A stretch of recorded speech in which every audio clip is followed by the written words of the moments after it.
Listen, I need to tell you something very important. I played against a Zoe support once who kept putting wards under our turret, baiting us into bubbles. It was incredibly difficult to resist. And you know that the ward is ultimately pointless and doesn't really provide them any notable vision.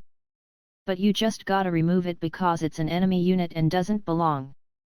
I mean, you have to eventually remove it to allow your ADC to play without obstructions. But yeah, taking the slightest risks for it is always a bad decision. I used to do this strat back in like Season 7. Max CDR Gangplank, Ruby Sightstone, Control Wards, and Barrels. Klepto for extra wards, Rush Iceborne Gauntlet which gave you everything you need. Klepto didn't come out till Season 8. So it had to be at least that. You know, the 5th time they die to it in lane, they're starting to wonder what is going wrong in their lives. TBF, the 5th time the Zoe gets absolutely nothing for giving you free gold and XP, and then winding up in an unwarded pushed lane, so might she. There's this strat where you play Tima and place a control ward near the 2 bushes on the top, just under the alcove thing. Then tons of shrooms and the wait begins. In a bush, sure, especially if it's the one in the river so I can join my ADC ASAP. In a lane, never. How about the lane bushes? That's the only time I've seen Leonas actually get caught by this.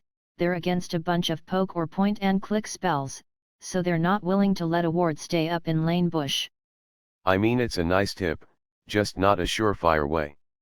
If Leona is in the lane bush, that might be an opportune moment. Middle of lane? Not so much. This is when I've seen the tip actually work. If you're a high poke bot, warding the lane bush is a perfectly reasonable play and Leona has a reason to clear it, so you're more likely to bait the stun. At that point it's not even a gimmick, you can sincerely want the bush ward, and still grab the chance to beat up Leona if she clears it. Just make sure she's not at the tip of the bush waiting for you. As someone who plays a lot of Leona, I can confirm that this would work 2 to 3 times before I clocked what was going on. Solid advice. The trick is to wait until Leona goes in brush and then ward it. As soon as she resets auto with Q, you engage on the ADC. She'll either have to commit to killing the ward and let you get a free kill or turn around, leave the ward and fight without her stun. Either way it's a win/win situation since you just warded a bush, so it's actually more helpful than randomly placing it.